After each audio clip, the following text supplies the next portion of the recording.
कोकणाच्या विकासामध्ये अजून एक मोठी भर पडलेली आहे। कोकणवासियांना आपण बघितलं तर मोठी धगधग ही कोकणामध्ये येताना मुंबईवरून होत होती। ट्रॅफिक असेल, वायू प्रदूषण असेल, सर्व गोष्टींमुळे या ठिकाणी कोकणवासियांना धगधग या ठिकाणी आपण बघितलं कोकणामध्ये पोहोचण्यासाठी होत असतो।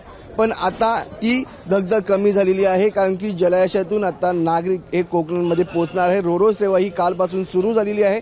काल मुंबईच्या भाऊच्या धक्क्यावरून आपण बघतो रोरो सेवा ही या ठिकाणीवरून निघालेली होती आणि ती काल विजयदुर्ग या ठिकाणी पोहोचली। 5 ते 7 तासांमध्ये आपण बघतो विजयदुर्गमध्ये प्रवास झालेला आहे जलाशयातून आणि त्यानंतर आता आज विजयदुर्गामधून आपण बघतो ही रोरो सेवा मुंबईच्या दिशेने निघणार आहे। थोड्याच काही वेळामध्ये आपण बघतो ही रोरो सेवा निघणार आहे आणि आपण बघतो आता विजयदुर्गाच्या धक्क्यावरती आणि इकडे ही रोरो सेवा भाऊच्या धक्क्यासाठी निघणार आहे आणि त्या ठिकाणी आपण बघतो 5 ते 7 तासामध्ये आपण मुंबईला पोहोचणार आहे। त्यामुळे ही अत्यंत महत्त्वाची आणि अत्यंत आनंदाची बातमी आहे। त्यामुळे जो धगधग मोठ्या प्रमाणामध्ये नागरिकांना कोकणमध्ये येण्यासाठी होत होता ती आता धगधग या ठिकाणी होताना दिसणार नाही येणार आहे आणि लवकरात लवकर कोकणचा प्रवास देखील या ठिकाणी होणार आहे। व्हिडिओ जर्नलिस्ट स्वप्नील मोरेसह मनोज जायकर, जय महाराष्ट्र न्यूज, विजयदुर्ग।